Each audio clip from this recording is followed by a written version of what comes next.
Vamos a compartir pantalla y me van a confirmar si están viendo mi pantalla ya.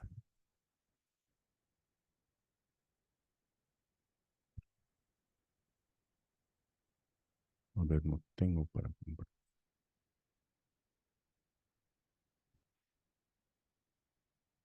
Estamos un poco oxidados en este tema del Zoom. Aquí entonces. Entonces estamos en esta parte. Vamos a ir entonces a lo que hemos avanzado ya. Hemos quedado nosotros en lo que es los contenidos. Aquí hemos quedado, ¿verdad? Entonces vamos a continuar desde este sitio. Para poder recapitular, habíamos dicho que en este tipo de texto nos está dando el término de poder concebir los tipos de contenidos, pero en sentido constructivo, ¿no? Aquí está el término de conceptual, procedimental y actitudinal.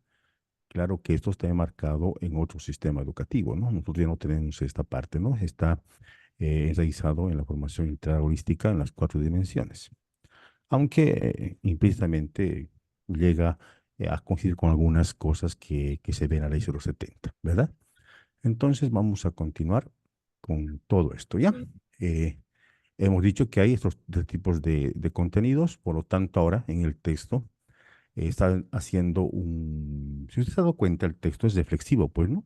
Hay mucho trabajo de campo donde le pide a usted darse cuenta de qué tipo de contenido, de qué tipo de razonamiento se hace. Por lo tanto, vamos a realizar también esas que pide el libro. Una de las actividades da un extracto de un texto para que se haga el análisis de la actividad matemática que ha propuesto el autor de ese libro, ¿sí? Entonces vamos a ir empezando con esto, ¿no? En este parámetro da una figura de un tema de suma y resta, ¿no?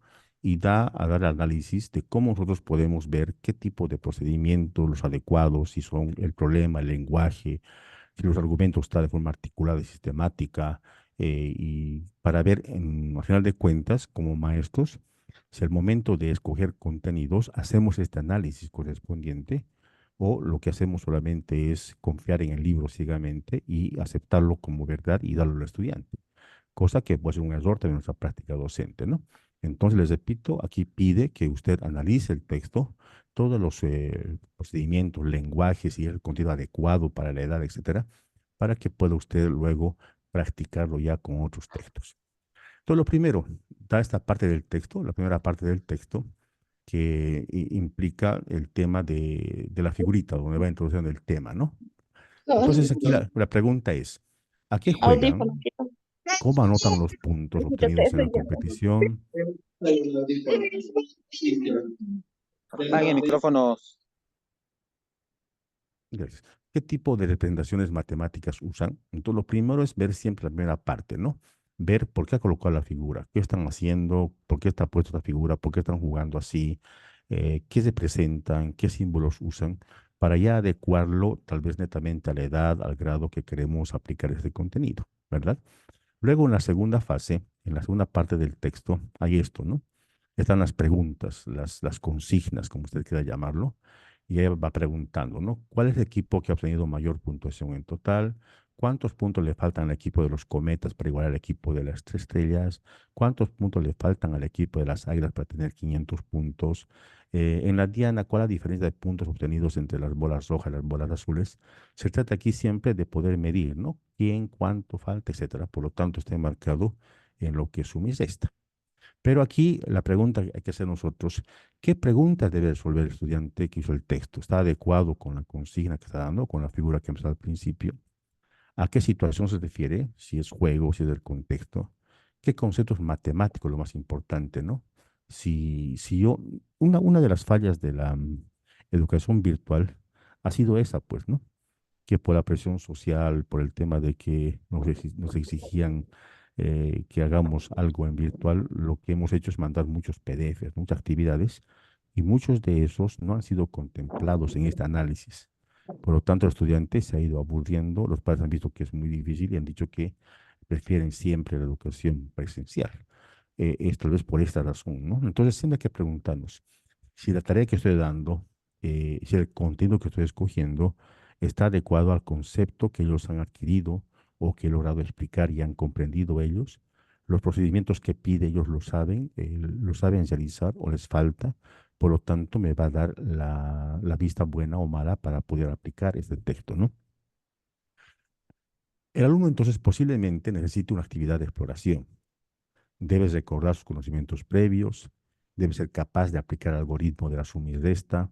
Además, debemos pensar siempre que ahí no acaba el resultado. Por lo tanto, deberá justificar sus soluciones, deberá usar sus conocimientos que compartió con sus compañeros y también con el profesor. El contenido que aquí está explícito, la suma y resta, no es simple, pues a simple vista, ¿no? Aquí, para el niño especialmente, se hace pues una diferencia compleja de prácticas, ¿no? Porque en un momento va a tener que sumar, otro va a tener que restar, va a tener que comparar. Por lo tanto, no siempre el concepto de suma como tal o resta como tal se va a aplicar, ¿verdad? Entonces es muy importante revisar las consignas, dice. También en la tercera parte de este texto, Y están dando el taller. el problema necesariamente, ¿no? Lo suma, los significados. Y aquí da el problema habitual, ¿no? El Pues Colegio sí, La con Peña la cosa. finalizó el curso pasando con 194 niños y niñas de educación infantil y 356 de primaria.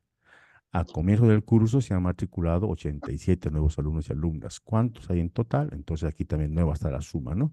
Que hagamos totales para que pueda llegar al resultado. Como que En media esta hora parte, si aquí he empezado de un jueguito que vea cuánto de puntaje, cuántas bolitas azules y rojas, cuánto le falta al equipo para ganar. Ahora, si hacemos este análisis de aquí a aquí, ¿ha surgido otro problema o sigue en el mismo? Está variando, está haciendo una secuencia de actividades, ¿no? Aquí netamente está pidiendo observación solamente, puede ser, y aquí está pidiendo ya la resolución de un problema en sí. Entonces, muy importante ver si hay una secuencialidad y si siguen el parámetro de lo que ha iniciado con suma y resta. Esas son las cosas que nos pide analizar cuando escojamos contenidos. el día. También en otra ¿O parte cómo lo aquí, vas a conectar?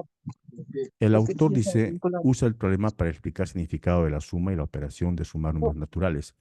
Aquí en la gráfica, si usted ve en su texto, aquí hacer un poquito, aquí está usando, por ejemplo, ya sumas, columnas, está usando la recta numérica para poder ver el avance o la posición de los números. Entonces, si aquí aplica otras estrategias, lo interesante es preguntarnos, introduce para ellos otras formas de representación, los sumandos, ¿verdad? Primeramente simbólica, decimal, lo hace en columnas, usa unidades, decenas, centenas, está usando la recta numérica para hacer la representación lineal de los sumandos. Por lo tanto, aquí se puede complicar tal vez en el concepto de la suma, porque va a haber dos definiciones muy distintas, ¿no? Por ejemplo, en la primera es sumar, reunir, juntar, añadir, aumentar, incrementar, cuando hacemos el tema de unidades, decenas y centenas, ¿no? Pero cuando hablamos de una lineal, la recta numérica,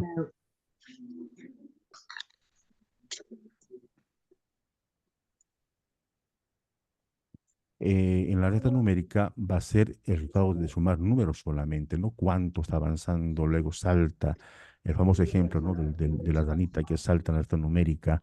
Entonces, es muy importante que el contenido no vaya mezclando concepciones diferentes, porque eso lo va a complicar al estudiante. Ahora, si eso se hace, dice, tendríamos que tener mucho cuidado en poder hacer el esfuerzo, ¿no? Porque muchas veces, los docentes, por querer una desesperación propia del maestro, ¿no? De ver que no te entienden, a veces mezclas muchas estrategias al mismo tiempo y por querer hacer bien complicas mucho más. Lo mismo en el contenido o en el texto que usted va a usar, tendría que ver, ¿no? Si hay ese tipo de secuencias, de parámetros que no van a perturbar al niño y van a hacer odiar por las matemáticas en cierto sentido, ¿no? Ahora, lo que está viendo aquí, estas nuevas tareas que se incluyen, ¿no? Que hemos visto, ¿en qué se diferencian? ¿Qué finalidad tiene cada una de ellas? Tendría que tener una finalidad para que pueda ser incluida como tarea. Si no es una finalidad, solamente son una lista de sumas, ¿no? Lo que habitualmente se hace, 100 sumas, 100 restas. Para ahí no hay una finalidad concreta. Evidentemente, la mecanicista, para que se pueda repetir, consolidar, pero hemos visto que ese tipo de conocimiento lo que provoca más bien es odio a la matemática, ¿no? Rechazo a la matemática, porque no está unido con un sentimiento positivo de aprendizaje. Entonces, muy importante las tareas que se dan. No importa la cantidad, importa la calidad de los elementos que se quieren mostrar. No, luego, siguiendo el análisis de esto en el textito, aquí implementa ya la teoría, ¿no? Propiedades de la suma, ¿no? Y en los ejercicios. Aquí va tomando en cuenta, por ejemplo, la propiedad conmutativa, ¿no? Y la Ya. asociativa, tomando en cuenta, haciendo entender que Bien. el orden no va a alterar la suma, o también que se puede agrupar en diferentes grupos y la suma no va a variar. Por lo tanto, hace estas comparaciones iniciales, ¿no? De poder que el niño vaya acomodando y vaya comparando resultados. Entonces, estas actividades, el maestro, ¿qué tiene que preguntarse? ¿Qué nuevas propiedades se estudian de la suma? ¿Cómo se justifica si esa estrategia que está usando es buena o es mala? ¿Y cuál es la finalidad de los nuevos problemas presentados? A partir de esto, ha presentado esto, a partir de esto, ¿qué va a presentar? Tiene que haber una secuencia siempre. No puede ser que haya unos tres conceptos de matemáticas y luego haya solamente una aplicación de esas y las otras queden en el aire, ¿no? Tiene que haber siempre una coordinación entre lo que se va dando en los contenidos. Ya, entonces es muy importante ese tipo de análisis para hacer los contenidos. Ahora, en lo que concierne a los procesos matemáticos que debe tener un contenido, va tomando estos de acá, ¿no? El texto dice, hay un concepto muy importante que es bueno verlo. Antes, en la tradicional, ¿qué le decían? Lo habitual para hacer un problema. ¿Qué era? Era entender el problema, luego concebir un plan, una hipótesis, etcétera, ¿no? Había un componente de varias reglitas habituales que tenías que para un problema. Pero aquí dice este autor Schoenfeld que eso es lo que se decía antes en la tradicional, entender el problema, concebir un plan. Dice que no es pues lo aconsejable para poder hacer un problema conectado a la realidad, ¿no? Entonces, él propone, este Schoenfeld propone un marco con otros cuatro componentes que él cree que va a servir para análisis de la complejidad del comportamiento en los problemas. ¿Por qué comportamiento en los problemas? Los problemas, si el maestro lo puede ver desde una perspectiva para poder comprobar algo, pero en la realidad, en el momento de ejecución del estudiante, el estudiante no va a tener solamente el problema que le planteó el docente, sino va a tener muchos problemas más, tal vez cognitivos, tal vez de conceptos previos, tal vez de contextualización. El estudiante va a ampliar esa gama de problemas que ha visto el maestro. Entonces dice para él, en vez de entender el problema, en vez de concebir qué puede ser necesario, lo importante dice que primero, dato, tiene que el maestro tomar en cuenta los recursos cognitivos, vale decir, conjunto de hechos y procedimientos que el profesor puso a disposición del estudiante o del resolutor en este caso, ¿no? Eso tiene que ser consciente. Para que yo tenga un problema, no puedo colocar cualquier problema si yo no he hecho el esfuerzo de darle todos los procedimientos, los conceptos, los procesos para que lo resuelva. Y es habitual que muchas veces los estudiantes reclaman, ¿no? El examen dice mal, ¿por qué? Porque el profesor dio ejercicios que nunca enseñó en clases, ¿no? Y a veces, por lo general, no siempre llega al sentido de entender que el maestro no pudo preparar en ese sentido, ¿no? Pero la mayor parte sí. A veces damos problemas que no hemos dado los recursos necesarios para que él lo pueda resolver. Entonces, muy importante, recursos cognitivos. Tengo que garantizar yo como maestro que el estudiante tenga los recursos cognitivos necesarios para Tenía que dos pueda resolver semanas problemas plenamente. secos.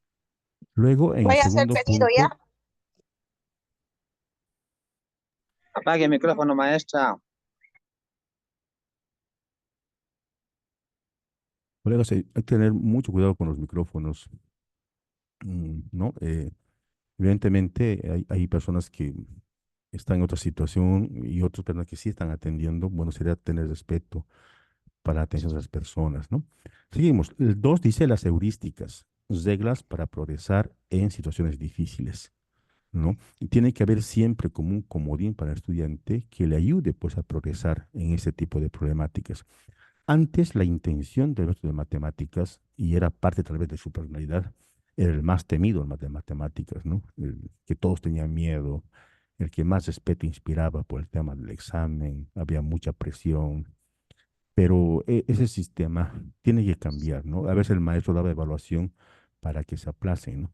Yo recuerdo un profesor de matemáticas que decía, ¿no? 100 nunca, solamente 100 es para Dios y para mí, me decía alguna vez un docente que tenía, haciendo entender que nosotros nunca ser capaces, ¿no? De poder llegar al 100. ¿Pero por qué?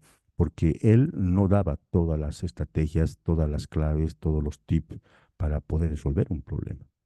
Entonces el problema, si esa palabra encierra mucha negatividad, problema, en matemáticas tiene que cambiar el sentido de que tiene que ser una motivación para que el estudiante pueda reforzar su autonomía y su capacidad de enfrentarse a situaciones cotidianas. Eso sería el trasfondo de esto, ¿no? Luego el control, aquello que permite un uso eficiente de los recursos disponibles, que no solamente el maestro pueda dar los recursos necesarios para el problema, sino que se asegure que el estudiante tenga el control de uso de esas estrategias. Y eso pasa, a ver, un ejemplo en secundaria. Está dando un examen y ve que usted que no está haciendo mucho, usted en su buena fe le coloca fórmulas en la pizarra, ¿no? Ayuda en el recuesto. Y los niños, aunque tengan la fórmula, no lo saben usar, en dónde lo van a usar, no saben en qué parte lo van a usar. Por lo tanto, ahí se ha fallado en ese control que dice aquí, ¿no? No hay un control por parte del estudiante que permita hacer un uso eficiente de los recursos que el maestro da. Y lo mismo puede ser con el maestro, ¿no? Puede tener muchas estrategias, muchos contenidos hermosos y a veces también nosotros huimos a eso y escogemos mal, ¿no? Por lo tanto, el control para ambos lados, ¿no? Cuatro, sistema de creencias, miren, cosa que tal vez nunca habíamos pensado, un sistema de creencias. Y esto está en la ley de los 70, ¿no? Por eso dice que hay que partir de la práctica para poder entender qué tiene el estudiante, qué conoce el estudiante, de qué cultura viene, cuál es su visión. Por lo tanto, se acercaría mucho a esta parte de la ley de los 70, ¿no? Sistema de creencias, nuestra perspectiva, ¿no? Que tenemos como persona con respecto a cómo la matemática y cómo trabajar con ella. Es muy importante tomar en cuenta esto. ¿Por qué? Porque hay que entender que la matemática tiene que ser pues distribuida también a los estudiantes.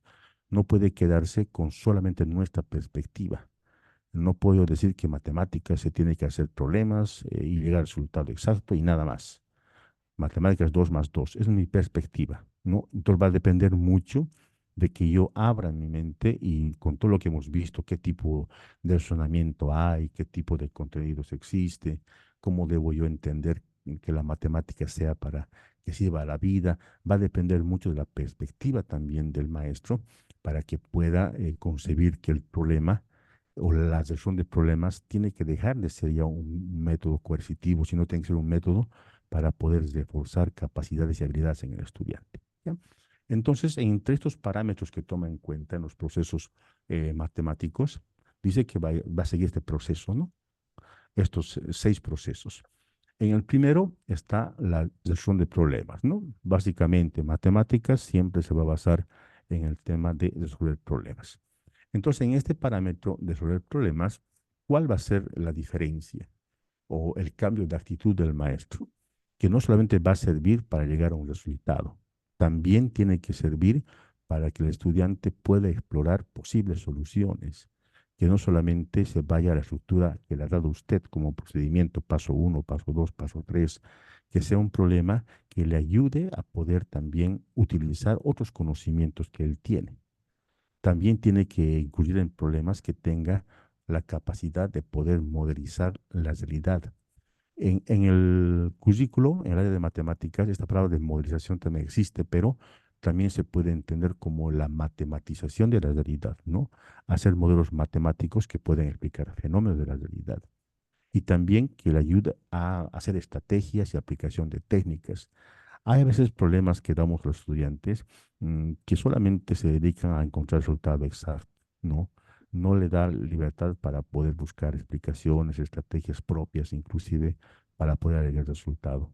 Y eso se encierra, pues, por ejemplo, exámenes que decimos prohibido calculadora, ¿no? Porque queremos que el niño lo haga escrito. Puede ser una buena estrategia en ciertos contenidos, pero el quitarle el uso de tecnología, le estás quitando pues esa capacidad de buscar estrategias nuevas, ¿no? Que sepa usar la calculadora eficientemente, que sepa más funciones, que pueda hacer tantas cosas con la calculadora, le estamos quitando porque estamos prohibiéndole, porque queremos que siga siendo en ese sentido de poder solamente encontrar resultados. Cuando pasa esto, surge la etapa de la representación. Cuando se hace problemas, Problemas. entonces también tiene que haber, tenemos que entender nosotros que el estudiante va a tener necesidad de usar recursos verbales, simbólicos y gráficos. Algunos problemas tiene que convertir o tiene que traducir a su entendimiento, relacionar los conceptos. Por lo tanto, sí o sí tenemos que pensar los maestros que hay una representación pues simbólica mental en el estudiante.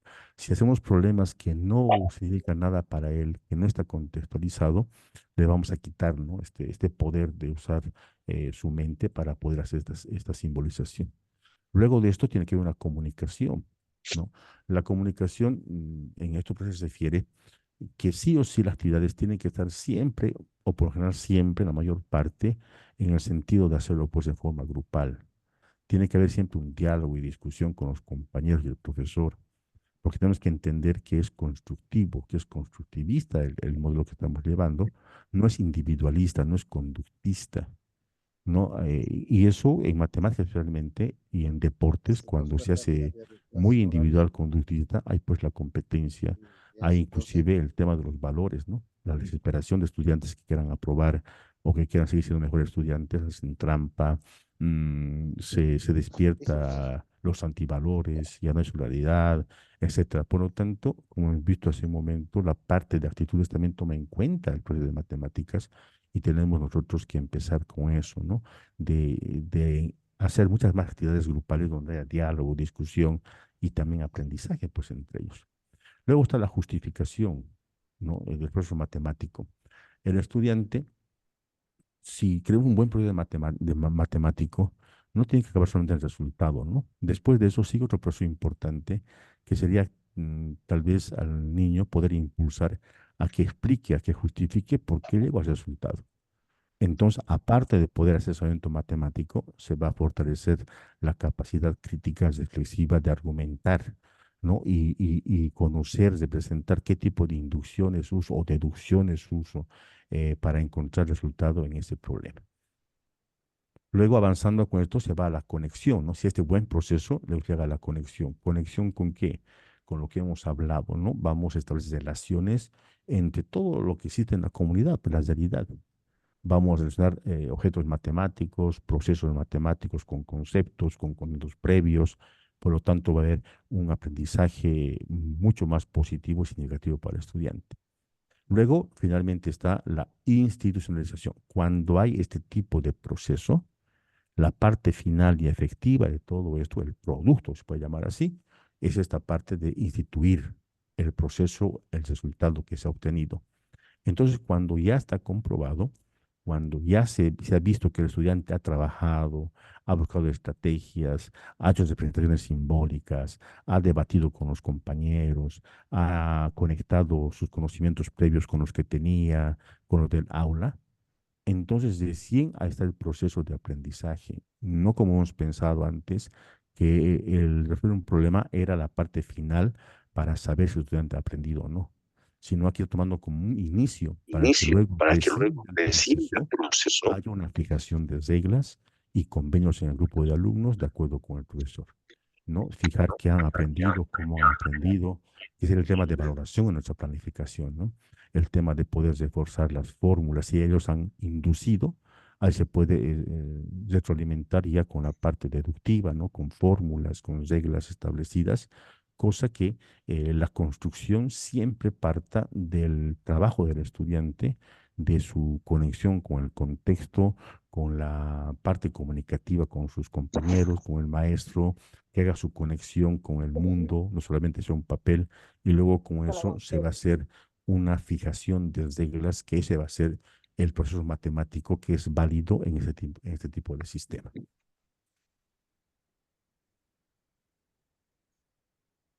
Luego, aquí habla de transposición didáctica, que es algo muy importante y cosa que nosotros no hacemos muchas veces, ¿no? Es como estaríamos hablando de adaptación curricular, lo que se dice, ¿no? Cuando tenemos una identificación de problemas de aprendizaje o discapacidad o talento extraordinario, nos piden hacer adaptaciones curriculares. Este sería el trasfondo, ¿ya? Aquí lo llama como transposición didáctica. Entonces, cuando hablamos de transposición didáctica, se entraría en el examen, tenemos que entender que hace referencia al cambio que el conocimiento matemático sufre, pero ¿para qué? Para ser adaptado como objeto de enseñanza. Por ejemplo, aquí hay un ejemplito, ¿no?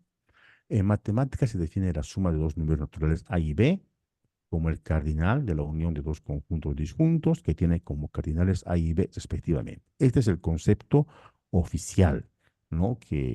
El de la suma. El cardinal de la unión de dos conjuntos disjuntos que tienen como cardinales A y B respectivamente. Ahora, esta definición para muchos va a ser muy complicada, ¿no? Si hablamos de primaria, mucho más. Este libro es para primaria, les dije, ¿verdad? Es mucho más. Entonces, si el maestro se va a empeñar a que tiene que aprender el concepto como está en el libro, porque así lo requiere las matemáticas, lo puede aprender, lo puede repetir, pero no tiene ningún significado porque no lo está entendiendo. Mm. Es como cuando en inicial, ¿no? Los papás exigen a los maestros que los niños salgan de kinder ya con el abecedario, o con las vocales, o contando. El niño sí va a decir uno, dos, A, E, U, pero está repitiendo, no está significando lo que está hablando. Lo mismo pasa entonces con los códigos matemáticos. Entonces, para eso, el maestro tiene que ser capaz de aceptar por la sustitución de ideas, ¿no? En vez de hablar todo eso, el niño lo va a entender como reunir, juntar, añadir, aumentar, otros y apar, dicen. Entonces, esos conceptos, esas palabras propias de cada estudiante, cada contexto, si usted lo compara con el concepto original, pues tiene la misma esencia, ¿no? Entonces, ahí el maestro debe hacer transposición didáctica. Entonces debe proporcionar al niño regletas, dice, colección de objetos, materiales, para que pueda experimentar con lo mismo, para que pueda reforzar que lo que está diciendo es válido, justificar su palabra y pueda entender que lo que ha dicho, con lo que percibe en su mente, se puede experimentar, se puede demostrar objetivamente también. ¿No? Ahora, es claro, dice que es algo muy diferente en los dos casos, pero dice que algunas cosas sí se puede tomar en cuenta, siempre teniendo en cuenta la capacidad del maestro, ¿no? Para poder entender estas situaciones, ¿no? Entonces, cuando queremos hacer un cierto contenido matemático, por ejemplo, números racionales, hay que adaptarlo sí o sí, pues, ¿no? A la edad y conocimiento de los alumnos. Hay que simplificarlo muchas veces, teniendo en cuenta la edad de los estudiantes.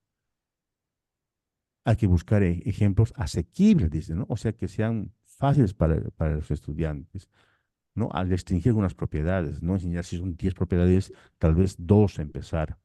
Usar un lenguaje y símbolos más sencillos. Eso es la transposición didáctica.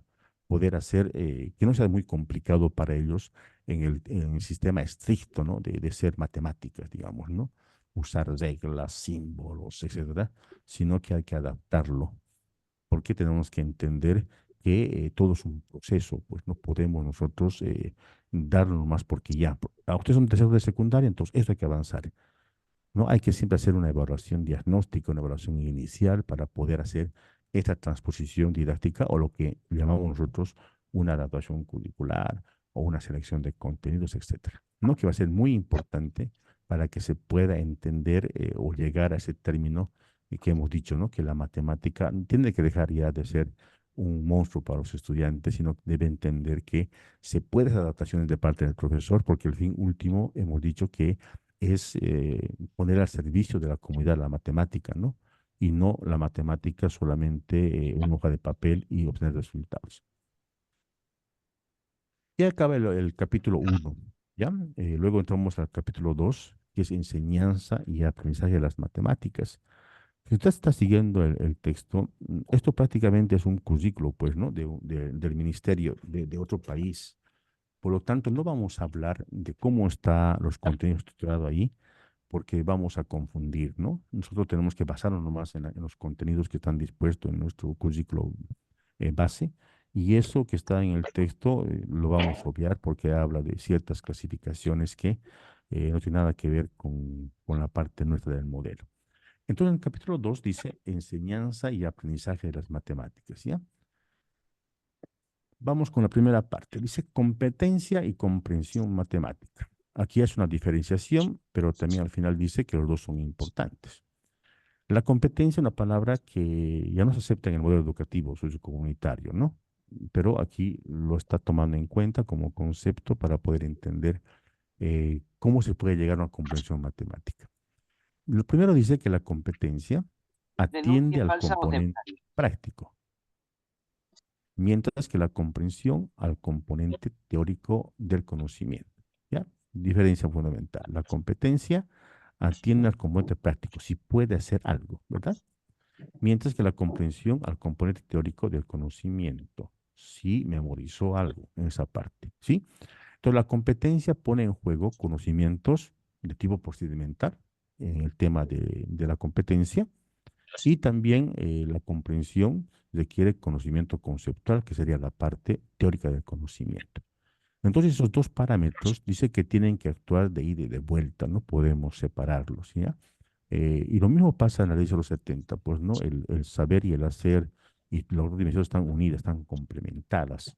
¿Qué quiere decir esto? Que yo no puedo calificar a un estudiante, por un lado, conceptos solamente, o por otro lado, que sepa hacer ejercicios. No, Competencia tengo que yo que comprobar atiende los al dos parámetros dentro de una sola valoración de conocimiento, de una evaluación, porque el estudiante, como dijimos hace un momento, conocimiento el estudiante tiene que tener con los el buen recursos conocimiento. adecuados y necesarios para poder resolver problemas. Esos recursos son conceptos, son reglas, son procedimientos que tiene que replicarlos en la parte procedimental.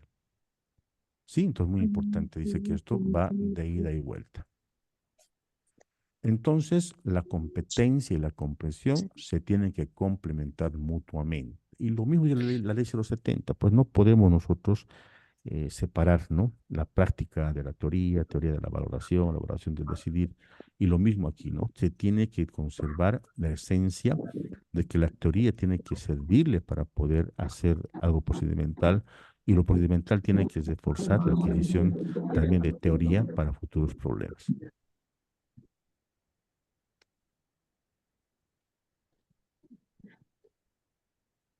Vamos a silenciar, un momentito, por favor. No sé si soy administrador. Creo que no tengo el control. Dice, ahí vamos, seguimos. Entonces aquí vamos a ver dos tipos de comprensiones, ¿ya? La comprensión relacional, saber qué, y la comprensión instrumental, saber hacer, ¿no? Porque estamos viendo que la competencia y la comprensión, pues, es un solo objetivo en matemáticas. La comprensión relacional, saber qué, dice que son más adaptables a nuevas tareas, al saber no solo qué método funciona, sino también por qué. Es lo más importante, ¿no? Saber por qué. Hay muchos niños que saben el proceso, pero no saben por qué. Así que cuando cambian de figura, cuando cambian como dice el chavo, ¿no? Yo sabía con manzanas, no con peras. Cuando se cambia el contexto, ya no aplica el método. Pero estos que relacionan, entonces va a ser mucho más fácil porque el niño sabe qué método funciona y por qué funciona. Por lo tanto, lo puede adaptar a nuevos problemas, a nuevas situaciones. Entonces, las matemáticas relacionales son más fáciles de recordar, aunque sí son más difíciles de aprender. Es evidente, ¿no? Porque hay muchas cosas que hay que aprender, ¿no? Hay perspectivas de otras áreas, reglitas, mucho más difícil, pero son mucho más fáciles para recordar. Por ejemplo, dice, si tienen que aprender Separados. reglas separadas para los triángulos, rectángulos, paralelogramos, trapecios, etcétera, por separado, va a ser mucho más complicado, pues, ¿no? Entonces, la comprensión relacional, ¿qué va a hacer?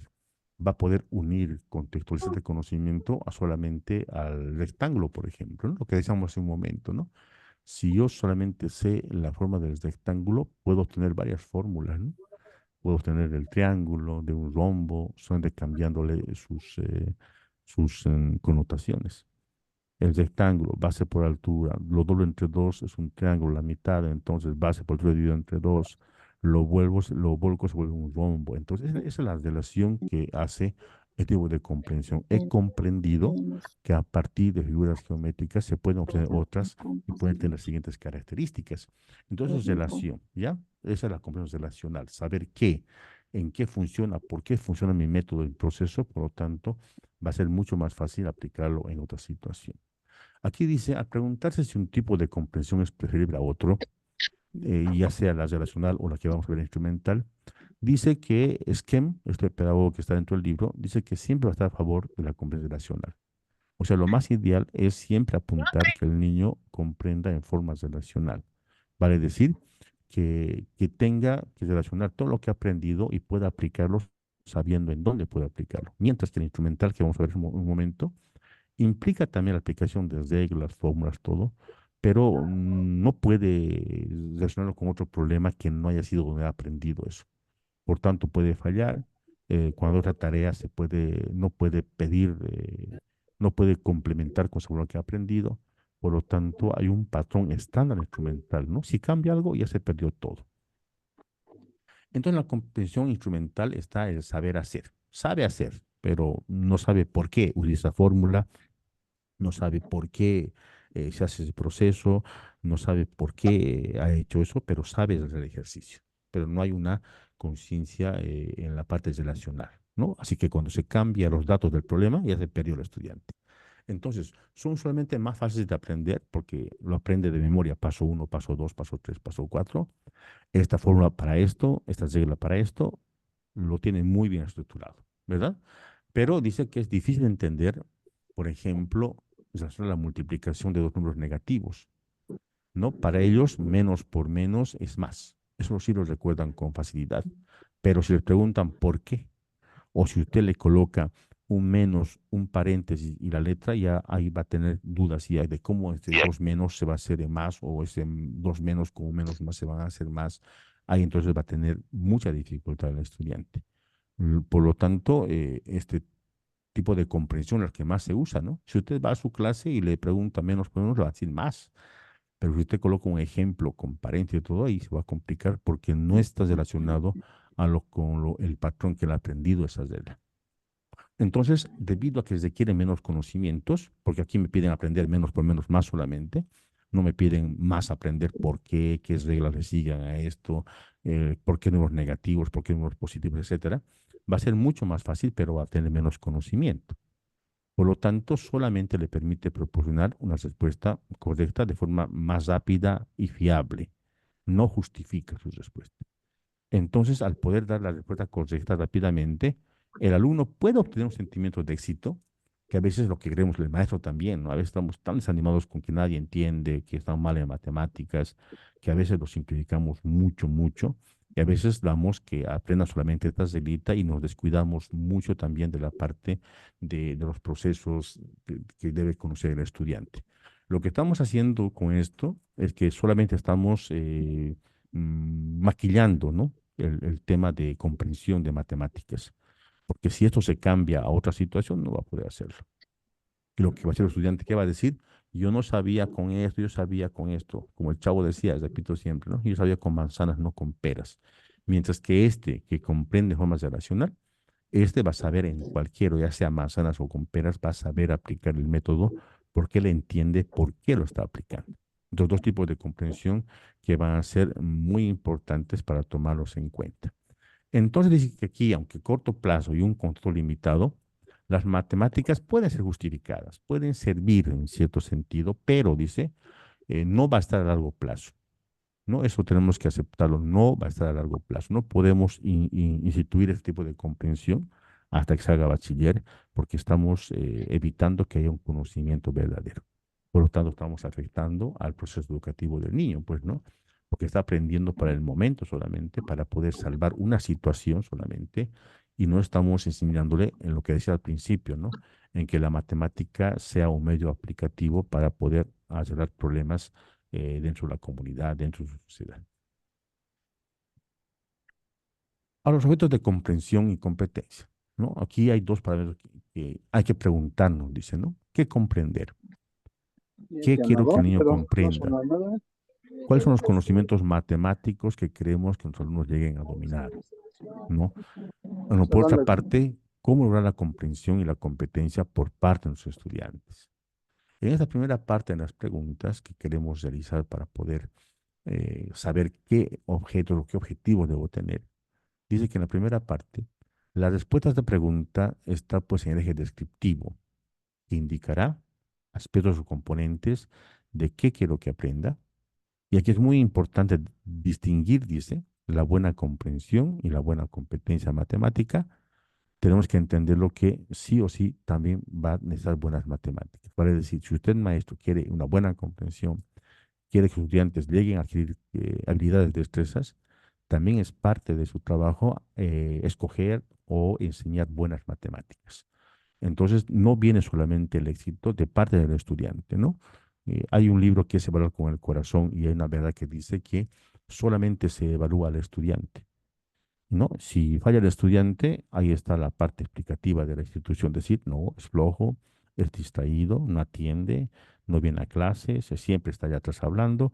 Todos pueden tener la culpa, el estudiante es la culpable de todo, pero menos el maestro. Aquí dicen, no, si usted quiere buena comprensión, quiere buena competencia en matemáticas de estudiantes, usted está encargado también de darle buenas matemáticas, ¿no?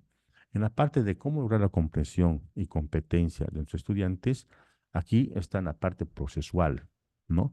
Usted tiene, eso le va a indicar qué fases, qué momentos son necesarios para que logre tanto la buena comprensión como la buena competencia. Entonces, aquí el trabajo está recayendo no en el tema de esfuerzo, de tema de aprendizaje, ¿no? Sino que usted está encargado de escoger los mejores contenidos, los mejores elementos, tanto en la parte descriptiva y procesual, para que el estudiante tenga lo que dijimos en un momento, ¿no? Los recursos a su disposición para que pueda ser capaz de resolver problemas.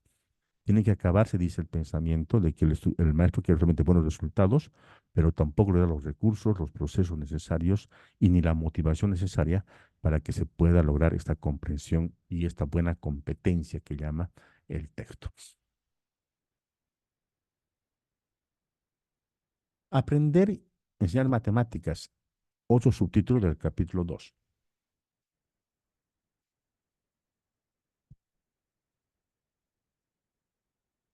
Papel dice el papel, ¿no? Aquí ya le da una acción a la parte de resolver problemas. El problema matemático ha dejado de ser un ente ahí neutro, que realmente sirve para el resultado. Aquí le da un papel, el método constructivo le da un papel al tema de la resolución de problemas. ¿Cuál es el papel que le da? Vamos a verlo. La actividad de resolver problemas es esencial, ¿no? Es parte de la matemática y también si queremos lograr algo significativo en las matemáticas, ya lo vimos que tenemos que relacionar con el contexto, tiene que ser parte de su vida, etcétera. También dice que no debemos pensar en esta actividad solo como un contenido más, sino como uno de los vehículos principales de aprendizaje y una fuente de motivación para los alumnos. Algo muy importante. Entonces, el problema que usted escoja, que usted decida implementarlo en sus clases de matemáticas, y ya no tiene que ser un medio de preocupación para el estudiante, ya no un medio de aburrimiento, ya no un medio de decir, no me gusta la matemática, no se puede, no se entiende, no sé cómo hacerlo. Tiene que ser una fuente de motivación. El problema le tiene que despertar la atención, luego la curiosidad al estudiante para poder resolverlo. El proceso neuroeducativo es mucho de eso, pues, ¿no? Cuando algo despierta la atención del estudiante, el siguiente paso es la curiosidad. Y la curiosidad es el elemento principal del aprendizaje. Cuando estamos curiosos de algo, hacemos todo para saber, ¿no? ¿Qué ha pasado? ¿Qué ha dicho? Lo mismo pasa en el aprendizaje. Va a buscar por los propios medios, y eso ya es motivación, llegar como sea al resultado. Va a investigar, va a pedir ayuda, pero va a tratar de llegar al resultado porque el problema ha motivado, ha despertado la curiosidad. Por lo tanto, el problema no tiene que ser un medio de decir, pues ya, aquí me aplacé, no sé hacerlo, ni entiendo por dónde empezar. Entonces, aquí influye mucho la labor del docente para que el problema tenga este papel importante en el constructivismo, ¿no? Entonces, el trabajo del alumno, veamos, ¿qué pasa con el estudiante aquí con el maestro? En esta parte del estudiante, en las de matemáticas, debe ser en ciertos momentos, dice, comparable al de los propios matemáticos. ¿Por qué? Esto es si hacemos un buen problema, ¿no? Si usted ve que el alumno investiga y trata de resolver problemas, trata de pedir solución, hace sus fórmulas, sus conjeturas, dialoga sus procesos, está buen camino el problema. Si trata de probar que su solución es correcta, construye modelos matemáticos. Vale decir que construye estrategias, procesos propios que se puede aplicar a diferentes temas de la realidad. Usa el lenguaje y conceptos matemáticos. Dice, incluso podría crear sus propias teorías. en sus palabras, intercambia ideas con otros, reconoce cuáles son correctas, o sea, asume su error o tolera el error y entiende que es parte del aprendizaje, por lo tanto, va a escoger la que es correcta, va a fortalecer su idea, va a complementarla y va a elegir lo que sean útiles. Entonces, hay una participación activa del estudiante en el tema de los problemas. Pero si usted da un problema de matemática en su curso y no ve ninguno de estos parámetros, entonces, lastimosamente, la concepción, la visión del constructivismo está equivocado en usted, dice el texto, ¿no? Entonces, sería uno de los parámetros. Ahora, ¿qué pasa en el trabajo del profesor? ¿No? Dice que es en cierta manera inverso al trabajo de un matemático. Y eso es paradójico, ¿no? El estudiante debe actuar como un matemático y nosotros en forma inversa, dice. En lugar de partir de un problema y llegar a algo matemático, ¿no? Parte de un concepto matemático y busca uno o varios problemas que den sentido para proponer a sus estudiantes, es las de contextualización. Entonces, nosotros como matemáticos o como profes de matemáticas, ¿qué hemos aprendido desde la escuela, en la normal que nos han enseñado? Es siempre, pues, partir de un problema para llegar a algo matemático, a un concepto, a algún proceso, etcétera. O la validación de un aprendizaje mediante un problema matemático. Pero aquí dicen, no, no tienes que hacer eso, dicen, ¿no? Hay que partir de la parte matemática, por ejemplo, suma y resta, entonces ir atrás. Entonces, ¿qué puedo yo buscar como problema para que se pueda sumar y resta? Eso dice que es la recontextualización, ¿no? Ahora, cuando ya se ha dado el problema, se produjo el conocimiento, el matemático, dice, lo despersonaliza. Vale decir que empezamos con un jueguito, todo bonito, empezamos la clase y hacemos tal y cual, y cuando ya vemos que el estudiante entendió, volvemos a la pizarra, lo quitamos todo lo bonito, todo lo alegre, porque ya cumplí la función de que lo entienda y lo despersonalizamos, ¿no? Volvemos al tema de procesos, de reglas, de fórmulas, lo quitamos, dice, lo anecdótico y lo hacemos abstracto, ¿no? Y eso dice que debe ser también medido. El profesor debe, por el contrario, dice, hacer que el estudiante se interese por el problema, no seguir en esa línea, no quitarle el tema de lo anecdótico. Dice entonces que no se interesa el problema, eso se llama repersonalización, entonces, ¿no? Entonces el maestro tiene que recontextualizar su trabajo matemático, tiene que partir de una parte real para contar un matemático y no de un concepto matemático llegar solamente a un resultado. El tema de personalización indica que el maestro no tiene que asumir siempre que la matemática es abstracta, ¿no? Es recta, verticalista, sino tiene que darle una nueva personalidad, que el estudiante se interese, pues le motive, le guste hacer matemáticas, porque está encontrando una función, ese papel que quiere el problema en el aprendizaje significativo. Y como usted ha visto, es muy reflexivo, ¿no? En el sentido de poder entender y poder conceptualizar lo que es el tema del constructivismo. Estamos en el capítulo 12, colegas, ¿no? Enseñanza de las matemáticas, entonces. Entonces, el fin de la enseñanza de las matemáticas, dice, algo muy importante, no es solo capacitar a los estudiantes para resolver problemas. Y lo más grave es que nosotros estamos en una posición favorecida en el examen, en otras clases. ¿Por qué? Porque nosotros ya conocemos el resultado, ¿no? Ya conocemos cómo se hace el problema. Por lo tanto, esa jerarquía que nos da ese conocimiento muchas veces nos hace equivocar, ¿no? En el trato a los estudiantes. Por lo tanto, no solamente es capacitar, no solamente llegar al resultado que ya conocemos nosotros, tenemos que prepararlos, dice, para resolver problemas que inclusive nosotros no hayamos podido ser capaces de solucionar. Y esto se relaciona mucho con lo que se vio al principio de este texto, ¿no? Donde dice, tenemos que entender que la matemática no surge de la nada, surge de las necesidades que tuvo la sociedad. Hubo muchas personas, entonces China tuvo la necesidad de contar sus habitantes, contar cuántas cosas tiene, cuántos de impuestos para sobrevivir, por lo tanto se creó la estadística. Surgió otra necesidad en la matemática, en la guerra se fabricaron los morteros, tenían que averiguar cómo dirigir los ángulos para que llegue más alto el proyectil. Trigonometría lo aplicaron a esa habilidad de guerra. Por lo tanto, la matemática surge a partir de problemas que necesitan ser solucionados. Entonces, si nosotros hacemos solamente problemas para que llegue al resultado que ya conocemos, que ya todos conocen, que es conocimiento universal, entonces al final, en el futuro, no vamos a tener personas que sean capaces de encontrar pues, procesos que den solución a problemas que se van a venir. Es lo que quiere decir esto, ¿no?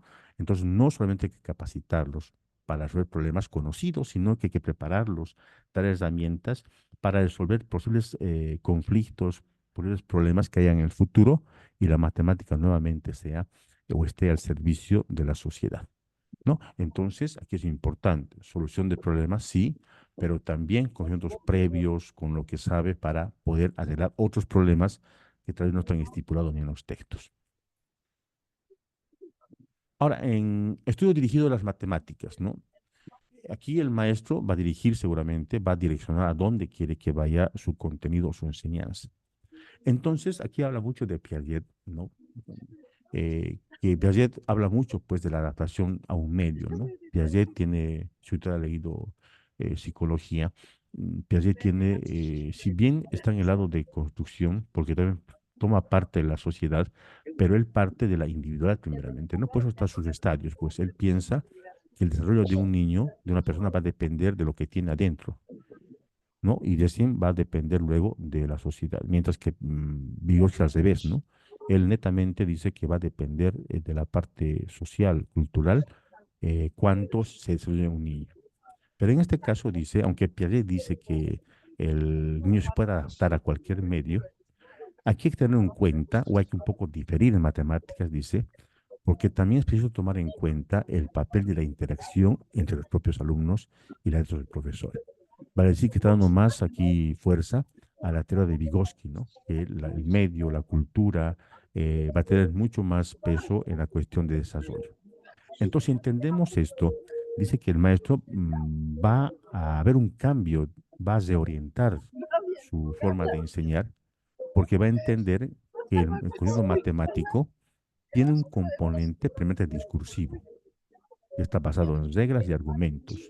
Y no solamente es un componente práctico, ¿no? Basado en problemas, resolver problemas, hacer ejercicios, encontrar resultados. Hay también un tema discursivo, reglas, argumentos, conocimientos previos con de la cultura de la comunidad. Entonces va a entender en ese sentido que la matemática no puede quedarse, ¿no? Como dijimos hace mucho ya, en cuatro paredes o dentro de un papel. También tiene que ser transmitido, servido y puesto de la comunidad. No sé, licenciada de la editorial, no sé si me puede hacer administrador. No puedo silenciar, no estoy como administrador licenciada, no sé. Bueno, gracias. No sé, coleguitas, la verdad. No sé si estoy muy viejo, ¿no? Pero yo siempre voy a entender y comprender que cuando asistimos a una educación virtual, mucho implica el tema de voluntad personal, ¿no? La educación virtual es una autonomía, por lo tanto tiene que cobrar sentido, ¿no? Yo escucho muchas veces cuando así prenden su micrófono que están en dos talleres, que están haciendo otras cosas. No le veo mucho sentido a ese tipo de formación. Van a disculpar, pero por respeto, yo sé que ustedes han pagado un monto, no sé cuánto, pero yo sé que han haciendo un servicio. Por lo tanto, aprovechemos, o si no, respetemos, ¿no? También a los que están en la sala. Por favor, les pido cuidado con los micrófonos, por favor. Ya yo no soy administrador, no puedo apagar lastimosamente. Ya, con respeto, con mucho respeto que se merecen ustedes. Ya, por favor, tengamos cuidado en eso del micrófono. Y si tenemos muchas cosas que hacer, también es digno, ¿no? El respeto, abandonar la sala y poder tal vez no perjudicar a los demás que están tal vez interesados en esto. Continuamos, colegas, entonces con esto. Entonces, en este sentido, en el tema dirigido a la matemática, dice que debemos que entender que en todo proceso de instrucción o de aprendizaje de la matemática, tiene que estar dirigido por los siguientes factores. Primero, un contenido matemático, pues, ¿no? la selección de contenidos, qué tema voy a dar, qué tipo de propiedad voy a dar este curso, cuántas propiedades, cuántas fórmulas. Hola, ¿dónde estás? Ah, ¿dónde estás, Gladys? ¿Está abierto su micrófono, colega? Gladys. Continuamos, no sé si me están escuchando. Entonces, un contenido incluye todo eso, ¿no? Eso es parte del maestro, entonces, ¿no? Y aquí dice, por ejemplo, tomamos en cuenta la suma. Hay que entender qué tipo de tablas Ah, vamos a hacer, Gladys, qué tipo de ley estrategia. depositada, pues, Gladys. Profe Hugo, Profe, por favor.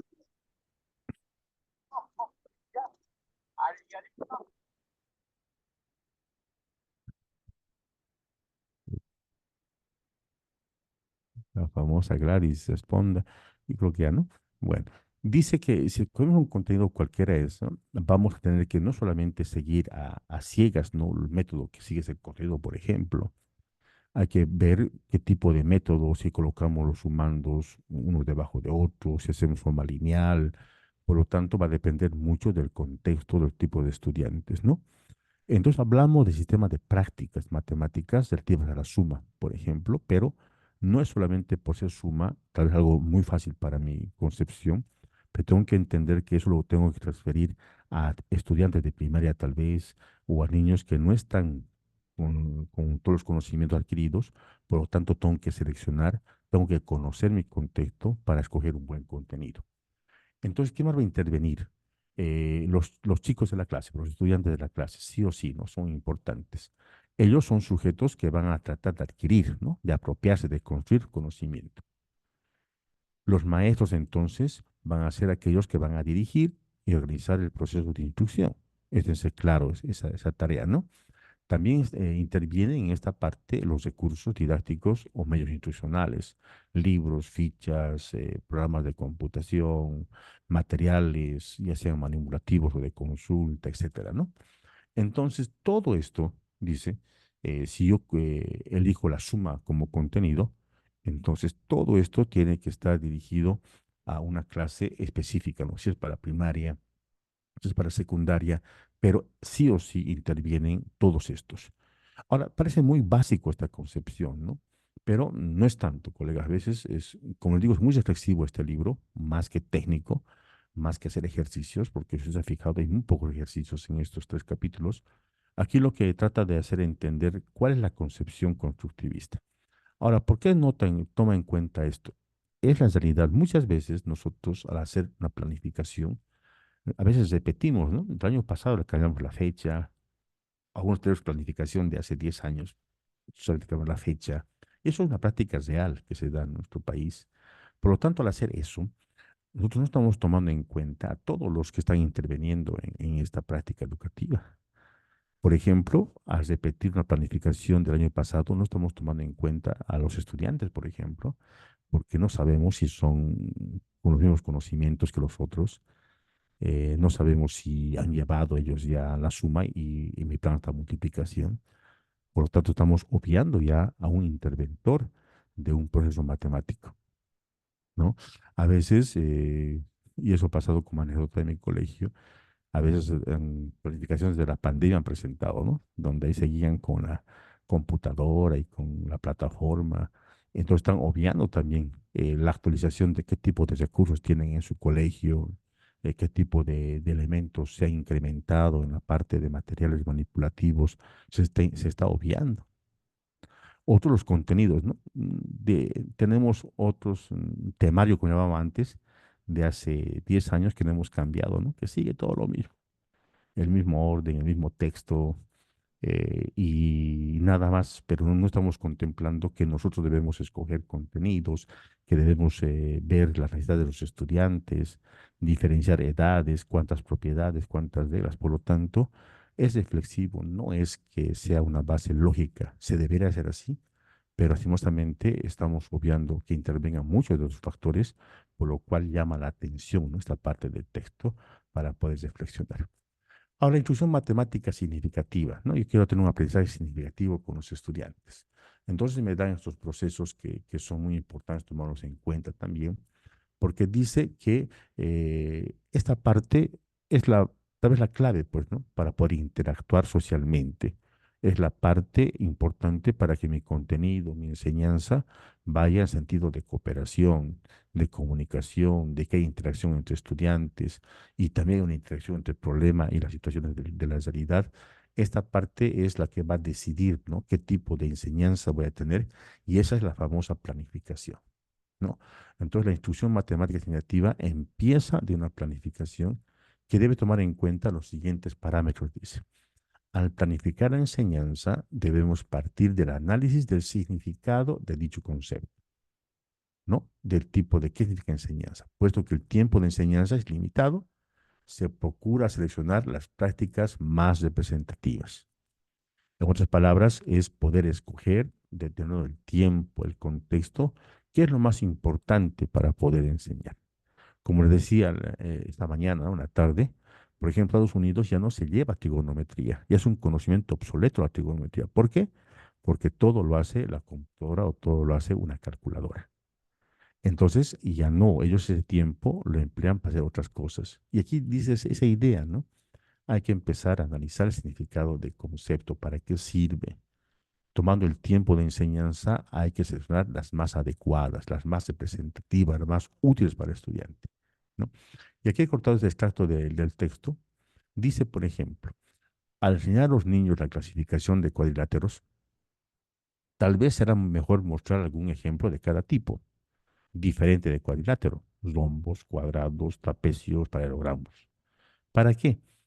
Más que centrarnos en muchos ejemplos del mismo tipo, no solo paralelogramos, conviene también plantearles problemas variados: construcción, medida, su perímetro, su clasificación, etcétera. Más que repetir muchas veces el mismo tipo de problema, el significado del concepto cuadrilátero será más completo cuanto mayor sea la gama de propiedades, lenguaje y problemas representados. Entonces, para entender mucho mejor, no sirve la repetición de un problema, ¿no? De que nos basemos primeramente en rombos y todo de rombos, ¿no? Luego pasamos a trapecios, todo de trapecios. Aquí más bien dice que hay que variar mientras mayor sea la gama de propiedades, de situaciones.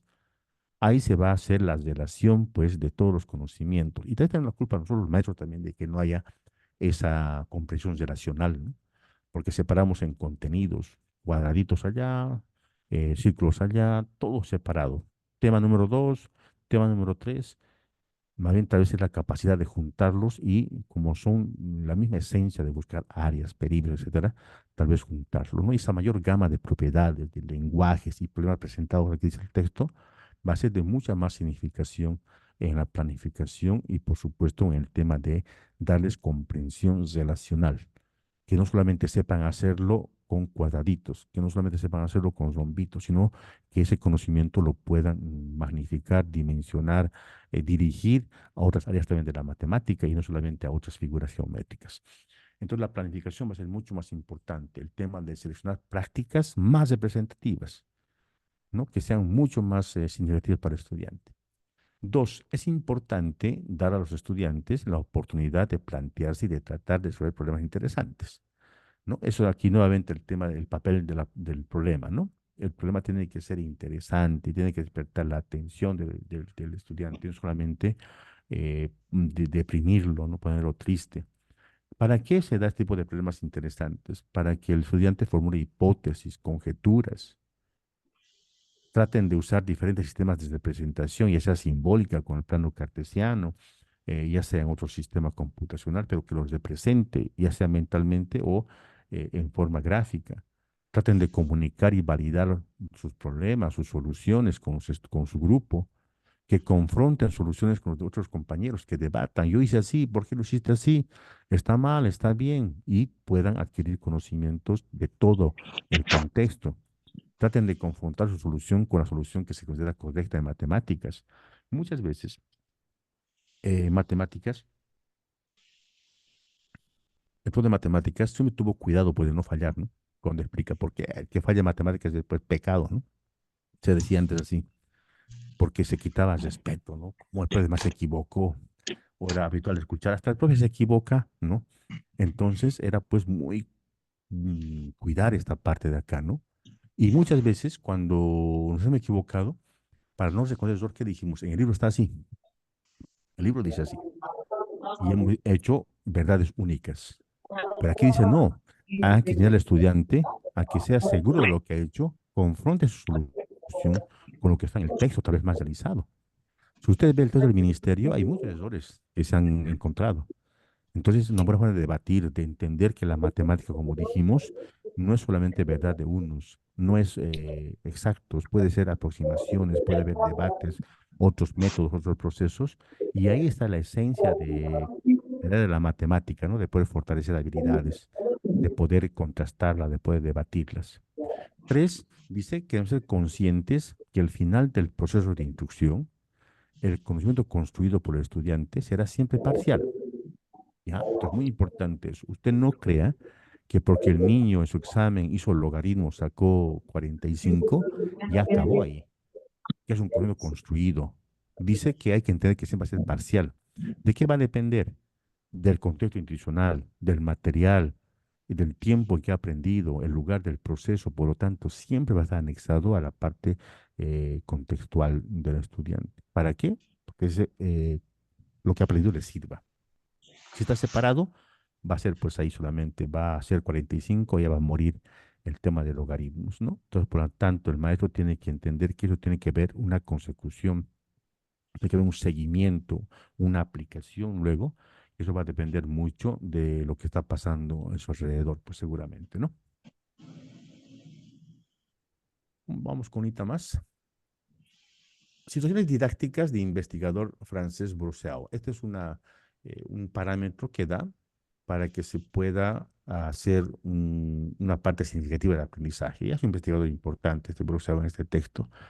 Primero dice la acción. Es importante que todo esto esté empapado de acción. ¿Por qué?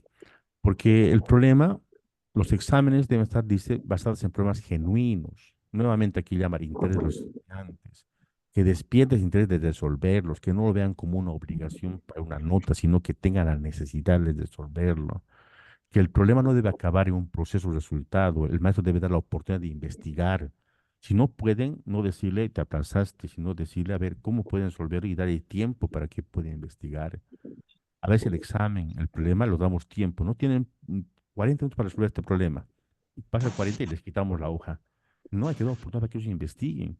Si es posible, ya no pudieron a su casa, que investiguen, que busquen soluciones, ya sea individual o grupalmente, que da la acción. No debemos cortar la acción del estudiante. Luego dice formulación y comunicación. Tiene que tener la esencia de que cuando el estudiante pone o hace sus soluciones, sus resultados, y dice que tiene que comunicar a otros niños al profesor, eso le permite, pues, poder fortalecer el lenguaje matemático. Nos cuesta muchas veces explicar en forma matemática, hasta todos los maestros, ¿no? A ver, usted explique en términos matemáticos el tema de que una línea está a 90 grados de la otra, utilizar el término perpendicular, utilizar el tema intersección, muchas veces es complicado y no tiene mucha representación significativa en el estudiante. Por lo tanto, que él formule, que él responda, que justifique sus resultados, le va a dar mucho a practicar este tipo de lenguaje. Luego está la validación, ¿no? La validación donde él va a justificar y va a probar sus soluciones, ¿no? Y va a ser capaz de argumentarlas. Ahí está la parte relacional. Ahí va a saber qué método está utilizando y por qué lo está haciendo. Y no como el instrumental, ¿no? Que solamente sabe el proceso. Y cuando le preguntas por qué aquí elevarte al cuadrado, no te vas a saber responder. Solamente vas a saber que ahí se debe elevar al cuadrado. ¿O por qué aquí usaste uno de Pitágoras? No te va a decir que porque aquí se hace un triángulo rectángulo, no. Él va a decir, así me enseñaron que aquí tengo que hacer con esa fórmula. Por lo tanto, la validación, el que él mismo valide sus resultados y argumente, le va a dar comprensión relacional y no instrumental solamente. Y finalmente, aquí se compara con lo que dijimos hace un momento, ¿no? La institucionalización, eso va a ser pues que cuando ya se compruebe, cuando ya se fije en lo aprendido, se pueda ya tomar como concepto válido y se pueda expresar las propiedades ya matemáticamente, ¿no? Con ayuda del profesor, seguramente ya con temas mucho más estructurados, fórmulas mucho más relacionadas con lo que se ha hecho, pero va a partir siempre de una construcción individual o grupal del estudiante para luego terminar en esta parte con la ayuda del docente para que se pueda fijar todos los conocimientos que son adquiridos. ¿Sí? Bueno, coleguitas, entonces ya es hora, vamos a respetar horarios. Creo que hay muchos grupos en el Zoom también que van a imposibilitar, ¿no? Estamos cumpliendo con una hora y media. Bueno, coleguitas, entonces creo que nos vemos, déjeme entender todavía el horario, creo que nos vemos de aquí a media hora, me parece, o no sé si he entendido mal, pero vamos a estar atentos a lo que dice la editorial y bueno, vamos a estar atentos a su llamado. Bueno, colegas, nuevamente dar gracias. Espero que estén comprendiendo y cualquier pregunta no duden en hacerla. Estamos para eso, para poder contestar cualquier tipo de situación que tengan ustedes. ¿Sí? ¿Algo que decir, colegas? ¿Algo que argumentar, comentar? Licenciado, muy buenas tardes. ¿Cómo está? Eh, Muy bonita su explicación, pero licenciado, por favor, si usted puede comunicarse con la editorial, porque estos cortes que hay, interrupciones, realmente nos afecta a aquellos que estamos siguiendo la lectura y la explicación que usted nos está dando, ¿no? Que de alguna manera nos está ayudando, por favor. Sí, coleguitas, como les dije, yo estoy colaborando actualmente a la editorial. Tenemos teniendo problemas de coordinación con los horarios. Se ven tan igual que ustedes esperaban, no podía ingresar.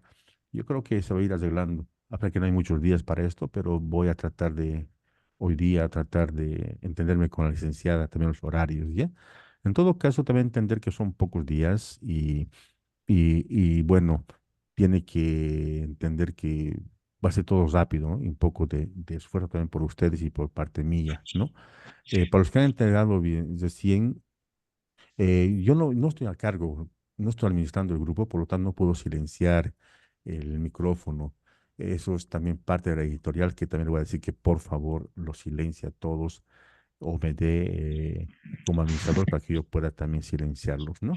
Son problemas, colegas, que escapan de mí prácticamente, pero en el tema de explicación, en el tema del libro, vamos a tratar de cumplir lo que hemos dicho ya. Y estamos explicando todo el libro, no vamos a saltar nada porque nos dijeron que estudiamos los textos, pues no sabemos qué preguntas van a entrar, así por lo tanto tenemos que verlo todo en forma general, ¿no? Entonces, coleguitas, me despido hasta unos minutos más, me dicen, a ver, vamos a ver cómo es el horario, ¿ya? Bueno, se me cuidan, vayan a tomar un cafecito. Permiso. Dentro de media hora.